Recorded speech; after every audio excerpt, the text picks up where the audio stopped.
Тили-тили-пам, кричит ночная птица.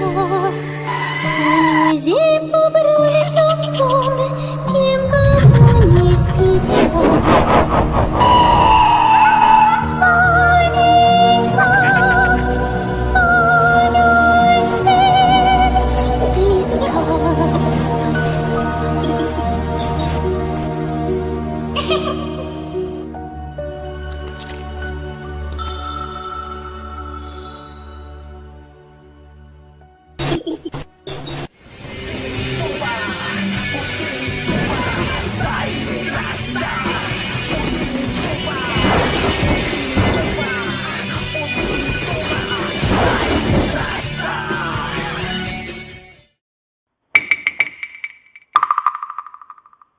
Magandang gabi sa inyong lahat.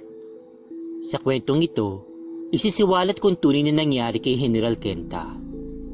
Siguro namang kilala ng mga sumusubaybay sa kwento ko mula noon pa ang tungkol kay General Kenta. Sa mga bago pa lang na nakakabasa ng mga confession stories ko, maaari po kayong magbasa o kaya pakinggan ito sa YouTube na binigyang boses ng Spookify Pinoy at Dolls and Spooks mula umpisa upang mas maintindihan ninyo. Maaari nyo din itong mabasa sa compilation stories ko sa Spookify page na aking kinabibilangan. Ang paksa ng kwento na ito ay mula kay Melher. Kung natatandaan ninyo, binulgar niya ang tunay na nangyari kay General Kenta. Bukod pa doon, hindi ko nilagay sa aking nakaraang kwento na may binigay na vision si Melher sa kaganapan noon patungkol kay General Kenta. Ngayon ko isisiwalat ang vision na pinakita ni Melher. Pero bago ko muna simulan ang vision na yun, balikan muna natin ang huling alaala ko kay General Kenta. Sa mga nagdaang kong kwento, huli kong nabanggit si General Kenta sa Aswang vs. Encanto at Piniling Kadiliman Part 10. Paalala ko lang ay ito ang untold stories na hindi ko nilabas noon dahil nakafocus lamang ako sa kung anong nangyayari at dapat ma-highlight sa bawat paksa ng kwento. Sa confession ko na Aswang vs. Encanto, ayon kay Nikay, nagkaroon nga daw ng kaguluhan noon sa kanilang kaharian at si General Kenta at ang kanyang hukbong Encanto ang nakikipaglaban. Dahil nga gustong kunin mula kay Nikay ang kaharian nila at dahil nga daw babae si Nikay, hindi nito magagawa ang pamumuno ng maayos sa kanilang kaharian. Matagumpay nilang nadepensahan ang kanilang kaharian dahil mahusay at magaling talaga si General Kenta pagdating sa labanan. Ilang buwan ang lumipas matapos ang mga kaganapan na yun. Ito ang hindi ko na nailagay sa mga previous na kwento ko dahil abala na rin ako sa mga panahong yun. Kaya matagal akong mag-update dati. Hindi naman kasi umiikot lang ang buhay ko sa pag-o-online at pagbababad sa FB na lang. Naalala ko pa ang mga huling araw na dumalaw si Kenta sa akin. Habang gumagawa ko ng kilawin sa kusina ng mga oras na yun, may biglang kumatok sa main door. Kaya agad kong tinungo ito at binuksan upang alamin kung sino kumakatok sa pintuan. Pagkabukas ko, si General Kenta pala na nakatayo sa labas. Magalang na engkanto si Kenta. Hindi siya yung tipo ng engkanto na basta-basta pumapasok na lang ng bahay. Kung naalala pa ninyo, noong mga panahon magkasama kami, hinihintay niya lang talaga ako lagi na lumabas ng bahay. Noong araw na yon, pinapasok ko si Kenta sa bahay kaagad. "Oh, naparito ka. Anong sadya mo at bigla ka nalang bumisita sa akin?" Tanong ko kay Kenta habang sinasar ko yung pintuan pagkapasok niya. "Maupo ka muna dyan. May ginagawa lang ako sa kusina para ulam ko pa ng halian." Pagyaya ko sa kanya at tinuro ang aming upuan sa sala. "Gusto lang kitang bisitahin, Supremo. Gusto ko lang din kumustahin ka." Sagot ni Kenta habang nauupo sa upuan. "Ah, ganun ba? Kumusta naman yung kaharian ninyo?" Tanong ko kay Kenta habang pabalik ako ng kusina. "Maayos naman, Supremo. Pero alam mo, naawa ko kay Prinsesa Nikay. Kapag may nangyaring kaguluhan doon, sobrang apektado siya. May sinabi din siya sa akin. Sabi ni Kenta na nakaupo at nakatingin lang sa akin. Anong sinabi niya sa'yo? Tanong ko kay Kenta na curious ako. Balak niya munang maniraan sa lupa at iwanan na kaharian. Gusto niya ako munang mamuno sa aming nasasakupan. Pag-amin ni Kenta sa akin. Ha? Imposible yan, Kenta. Hindi iiwanin ni kaya kaharian ninyo. Mahalaga sa kanya yun. Mahalaga sa kanya nakagisnan niyang buhay at ang lahi ninyo. Sagot ko kay Kenta na napahinto sa paghakbang papuntang kusina. Pero Supremo, totoo po ang sinasabi ko. Gusto niyo kasi dito sa lupa palakihin ang maharlikang anak ninyo. Gusto niyang bigyan ng atensyon ng anak ninyo na lumaki itong maging isang normal na tao. Tumayo si Kenta sa pagkakasabi nito. Alam kong hindi nagsisinungaling si Kenta dahil wala sa ugali niya magsabi ng walang katotohanan. Gustuhin ka man makasama ni Prinsesa Nikay. Alam niya na may minamahal ka at tinatanggap niya ang katotohanan na yung Supremo. Pero alam ko na palagi ka pa rin niyang dadalawin dahil mahal na mahal ka ng prinsesa. Kaya nga niyang ipagpalit ang aming lahi para lang sa pagmamahal niya sa iyo. Sabi ni Kenta na lumapit sa akin ng dahan-dahan. Alam niyo naman na bawal talaga at hindi ko kayang talikuran ng pagiging puting tupa ko para lang makasama siya. Kung gagawin niya man ang balak niya, desisyon niya yun. Ayokong makialam. Sagot ko kay Kenta at tumalikod ako sa kanya at tuluyan tinahak ang kusina. Sumunod si Kenta sa akin sa kusina. Habang naghihiwa ako ng mga pansahog sa kilawin, nag-uusap pa rin kami. Supremo, hindi mo ba lulutuin yung isda? Nagtataka si Kenta dahil nilalagyan ko ng sahog yung isda at tinitikman ko ang lasa. Hindi, kilawin nga kasi ito. Paborito kong pagkain to. Ito yung paboritong pagkain ng mga Bisaya. Sagot ko kay Kenta. Oh, tikman mo. Hindi ba masarap? Pagyaya ko sa kanya. Pero umiiling-iling lang siya. Pagkain kanto lang yung kaya kong kainin, Supremo. Sabi niya sa akin na parang naasiwa siya sa pagkain ko. Masarap to, lalo na kapag may malabig na beer. Pero uulamin ko to, hindi ko to pupulutanin. Natatawa ako sa pagkakasabi ko sa kanya. May alak din naman po sa kaharian, Supremo. Pero hindi yun nakakalasing. Pagbibida niya sa alak nila. Oh, anong klaseng alak yun? At bakit hindi nakakalasing? Na-curious ako sa sinabi niya. Galing po yun sa katas ng bulaklak. Masarap at matamis. Hindi ka malalasing, pero makakatulog ka nang hindi mo mapipigilan ng pagkaantok. Sabi ni Kenta patungkol sa alak nila. Nagkwentuhan kami habang kumakain ako. Siya naman ay kwento lang ng kwento. Matagal ko nang gusto ang prinsesa namin, pero hindi pwede dahil isa lamang akong hamak na tagapagpatupad ng utos mula sa kanya at sa ama niyang hari dati. Naiinggit nga ako sa iyo dati kasi magkatulad kayo ng prinsesa na may dugo ng tao, pero ibang kinabibilangan mong hanay sa aming mga engkanto. Kung iisipin, kalabang ka namin kung may tuturing. Pero dahil minahal ka ng aming prinsesa at naging bana ka niya, ginagalang ka namin bilang supremo namin. Hindi kita kayang kalabanin, Supremo, dahil maraming dahilan. Pagkatapat ni Kenta noon sa pag-uusap namin, hindi ko talaga makakalimutan ang mga kataga na binitawan niya nung araw na yun. Napatungo na lang ako at wala akong naisagot doon kay Kenta. Hanggang sa kailangan niya nang bumalik sa kaharian nila dahil baka hinahanap na siya ni Nikay. Hindi ko inaakala na yun na palang huling araw na makakausap ko si General Kenta. Maayos kami nagkwentuhan at maayos din siyang umalis. Kinagabihan, habang nakikipag-chat ako kay AJL at sa mga first batch ng SRB, nagkaroon ng kababalagan ng gabing yun. Biglang nagkalansingan at nagbabagsakan yung mga gamit ko sa kusina. Nasa loob lang ako ng kwarto, kaya lumabas ako para tingnan ito. Dahil nakapatay yung ilaw sa kusina, hindi ko nakita kung sino may gawa ng ingay. Pero pagka turn on ko sa ilaw, isang aninong mabilis na dumaan sa harapan ko. Sigurado kung iyon ay isang elemento, pero hindi si General Kenta yun. Ibinalik ko na lang sa pagkakaayos yung mga gamit na ginulo ng elemento.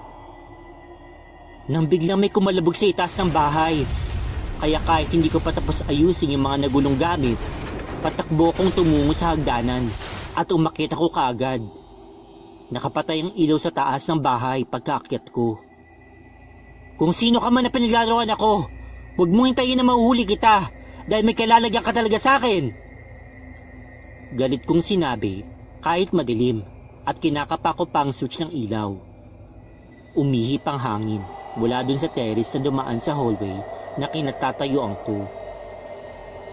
Paglingon ko sa terrace, nandoon ang isang elemento na nakatayo na nakaharap sa akin.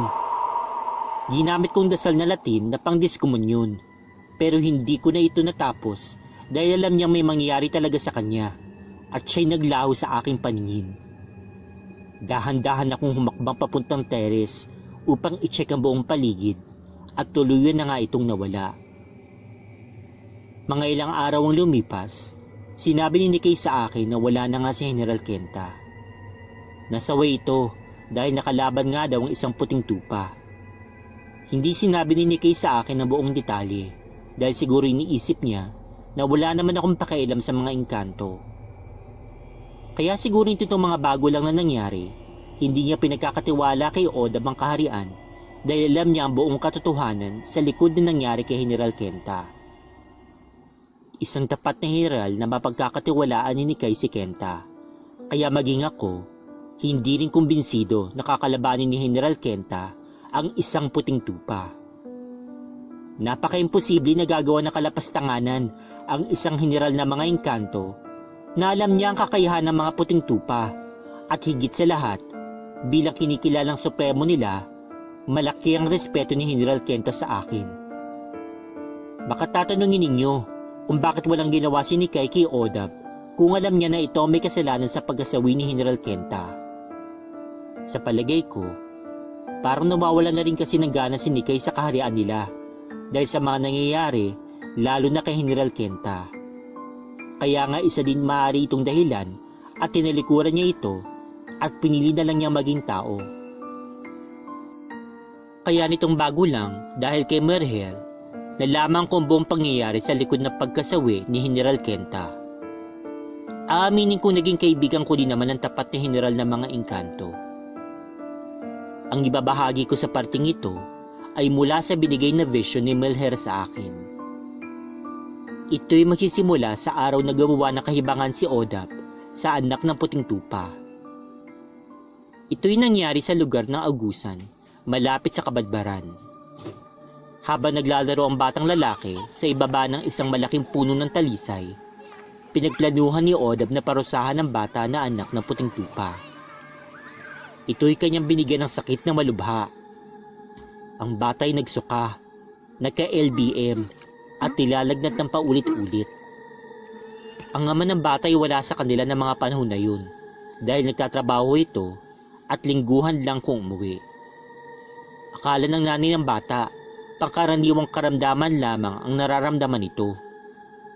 Pero dahil ilang araw din na paulit-ulit na nangyayari at hindi umiepekto ang gamot na pinapainom nito sa kanyang anak, na-dehydrate na yung bata. Kaya na umuwi yung ama ng bata, doon palang napag-aalaman na engkanto pala yung may gawa nito sa anak niya. Agad naman na kumilos ang ama nito at nakipag-alyansa pa sa mga albularyo para siguradong magbabayad ang may gawa nito sa kanyang anak. Si Oda ba'y ginantihan ng ama ng bata at ng albularyo. Pero si General Kenta bilang namumuno sa mga panahon na yun, siya ang nagprotekta kay Oda. Inako na siya ng may gawa sa bata sa pagpaparusa dito. Hindi lumaban si General Kenta at tinanggap niya lahat ng ginawang ganti ng albularyo at ng puting tupa na ama ng bata sa kanya. Tiniis niya lahat ng sakit na binabato na ganti sa kanya. Mas lalong nagalit ang ama ng bata nung ito'y binawian ng buhay. Kaya lalong pinahirapan si General Kenta. Wala sinikay sa kaharian nila ng mga panahong yun. Maraming engkanto ang gustong tumulong kay General Kenta, pero pinigilan niya ito. Ayaw niya kasing madamay ang iba pa niyang kalahi. Hanggang sa pinagbilin niya kay Odab na ito nang papalit sa kanya kapag siya'y nasawi. Nangyari niyang inaasahan ni General Kenta. Nasawi siya dahil sa sobrang lakas ng ganti ng albularyo at ng puting tupa sa kanya. Sa pagkasawi ni General Kenta, tuwang-tuwa naman si Odab sa kanyang pagkataridor sa kanyang kalahi dahil napasa kanya ang kanyang minibithing maging general na kaharian nila. Pero may isa pa siyang gustong mangyari, ang mapunta sa kanya ang pagiging hari. At yan ang hindi ko papayagan, lalo na ngayon na alam ko na ang totoong nangyari kay General Kenta. Isinuko man ni Nikkei sa akin na kaharian, hindi ko ito hinayaan na mapunta sa isang suwail, lapastangan, at kahaman sa kapangyarihan na naging general ng mga engkanto ngayon. Matapos may pakita ni Melhel ang lahat sa akin, ang mga totoong nangyari kay Kenta, may mga pinagtapat pa siya. Aming hari, sa oras na mangyari masamang balak ni General Oda laban sa inyo, tandaan niyong nasa panig niyo ako. Alam ko kung gaano kaigalang ng sabing General Kenta noon bilang aming supremo. Sa'yo pa rin ang katapatan ko kahit wala na siya, sabi ni Melhel sa akin. Baka ikapahamak mo yung kawal. Huwag ka nalang makialam. Hayaan mo siya sa balak niya. Nakahanda ako para sa gagawin niya. Salamat at pinaalam mo sa akin na lahat. Tugon ko kay Melher. Wala kang dapat ikabahala, aming hari. Hindi lahat ng kawal ay pabor kay Oda. May mga kasamahan na kawal na nakausap ko at ayaw din nila sa balak ni General Oda. Si Kerji ang tagapagbantay lagusan ng aming kaharian. Alam ko na sa panig mo din siya. Ang dapat nating bantayan ay si General Oda at si Bondreg, ang engkanto ng ubod ng sama. Magkasintulad ng ugali sila ni General Oda. Isa din siyang kawal aming hari. Ang dalawa pang tapat kay General Oda ay sila Rotok at Banhur. Sila ang palaging sumasang-ayon sa lahat ng plano ni General. Aming hari, huwag kang papahalata na alam mo na ang lahat dahil tanging kami mga kawal lang ang nakakaalam ng lahat ng ito. Kapag lalaman ni General Oda na alam mo ng masamang balak niya, maaaring isa ako sa paghihinalaan niya at ikukulong niya ako bilang parusa. Pagbibigay babala at pagkisiwalat na rin Melher sa mga kawal na panib kay Oda. Bilang pasasalamat ko sa iyo muli, kawal, dahil sa mga pinagtapat mo, hindi ako sisira sa mga sinabi mo. Mag-ingat ka lang. Kung may gusto ka pang sabihin na balak ni Odab, sabihin mo lang sa akin. Sagot ko kay Melher at nag-bow down siya sa harap ko bago siya umalis dahil tinawag na siya ng kanyang kasamahang kawal na nasa panig din niya. Gusto kong sabihin sa inyo to na si Melher ay tapat kay General Kenta noon pa man. Mabait silang engkanto at hindi kagaya ni Odab na talagang ubod ng sama. Wala siyang pakialam sa kanya mga kakampi kung ito'y mapapahamak, basta ang importante ay pansarili niya lang na iniisip niya. Gagawa siya ng mali upang ipahamak ang kanyang kalahi o kakampi habang playing safe siya. Pahabol lang, ang totoong pangalan talaga ni General Kenta ay Nin Kentabak. Ito ay pangalan ng engkanto at hinango sa salita nila na ang ibig sabihin ay tagapagtanggol. Abangan nyo sa susunod na pag-update ko ang mangyayari kung paano nawala sa akin ang pusod na kaharian. Ito ay karugtong na turnover pero iba na ang pamagat ng susunod.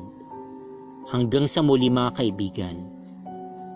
Binabati ko nga pala lahat ng SRB family, Spookify readers at ang mga tumatangkilik sa Dolls and Spooks. God bless you all. Ang inyong lingkod, Silent Rasta. Hello Spooky Dolls, good evening. Before anything else, gusto ko sanang batiin lahat ng mga OFW at mga Filipino immigrants, pati na rin po yung mga Pinoy na tulad ko na nandito lang po sa Pilipinas, at yung mga taga-ibang dimensyon at taga-ibang mundo na tumatingkilik at sumusuporta po sa Dawson's Books. I hope that you're all doing well. Okay, so bago natin simulan po yung discussion sa kwento nga po nito ni Silent Rasta, gusto ko lang po munang humingi po muli ng paumanhin dahil nga po hindi ako nakapag-upload kahapon. Pero I think moving forward, ganito na po yung gagawin ko. Siguro i-split off ko na lang. Kasi di ba nung nakaraan, tuwing Saturday and Sunday, doon ako nagpapahinga, hindi ako nag-upload ng video. Pero naisip ko, gagawin ko tuwing Wednesday, yun ang pahinga ko, then susunod naman ay Sunday. The reason for that is at least meron akong pahinga in between. Kasi although hindi ko naman gusto talaga magpahinga kahapon, okay? Ang nangyari po kasi is, hindi ko alam, masyadong masama pakiramdam ko. Ewan ko ba? Siguro dala na lang ng stress o talaga siguro dahil nga may diabetes naman din ako. Kaya nagkakaganon yung aking parang pakiramdam, ganyan, na parang ang bigat-bigat ng katawan ko, masakit yung katawan ko, ganyan. But anyway, so medyo okay naman ako ngayon. So, ayan, nakapagbasa ulit ng kwento at nakapag-edit at saka nakapag-upload nga po ulit. Gaya nga ng napakinggan po ninyo.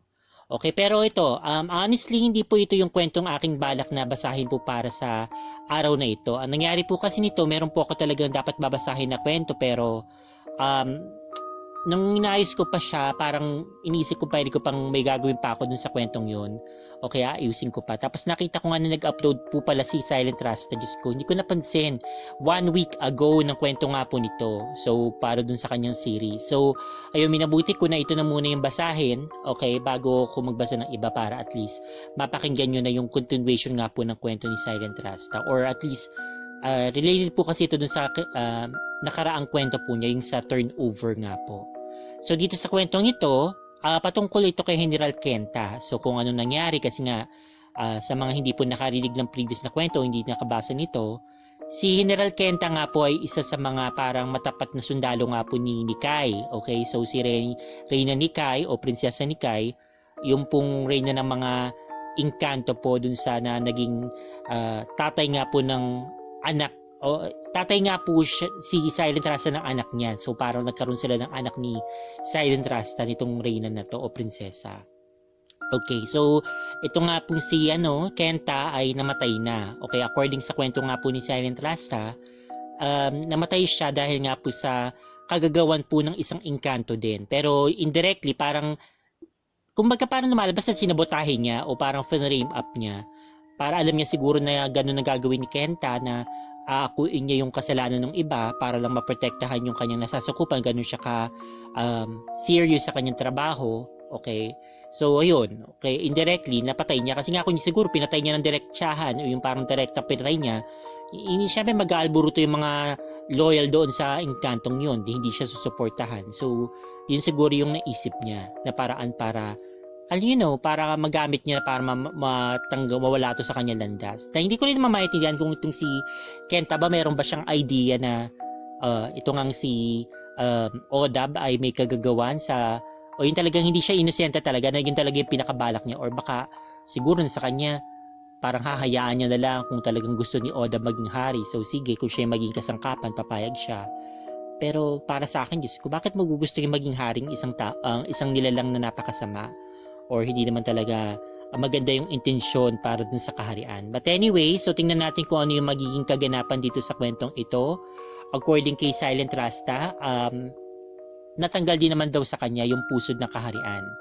So, ganito po, ang guess ko dito, okay, ang guess ko dito ay siguro itong si Muelher yung nagmana ng kanyang pusod na kaharian. So, sa kanya siguro nilipat, since siguro nakita ni Silent Rasta na okay, mukhang mas karapat dapat itong si Muelher, mabait, ganyan.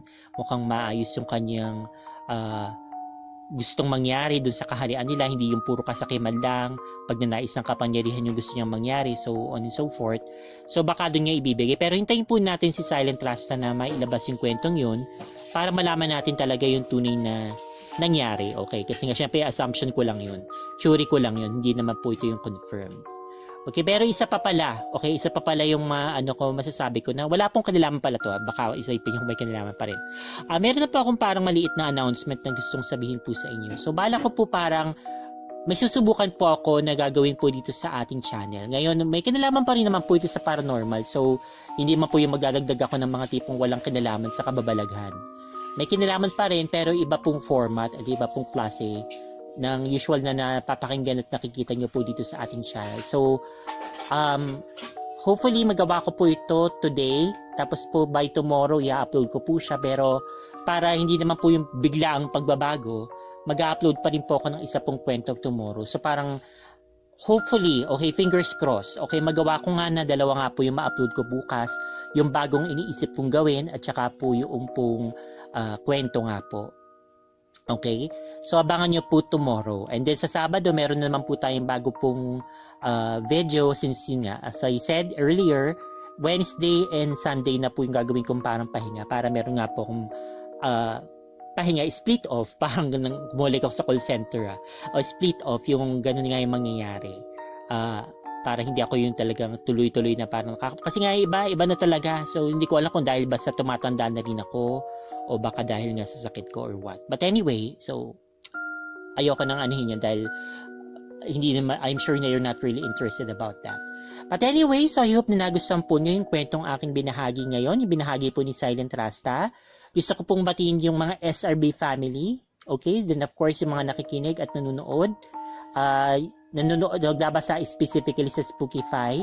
At syempre, sa lahat po sa inyo. So kung di pa po kayo subscribe po dito sa Dalsin Spooks, ano pang hinihintay nyo? Subscribe na po kayo. Pakiclick na rin po yung notification bell para updated po kayo sa lahat po ng happenings natin dito sa ating channel.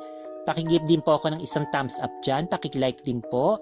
At pakishare po itong video na ito sa inyong paboritong social media like Twitter, Facebook, Tumblr, kahit saan nyo po gusto, pwede po yan.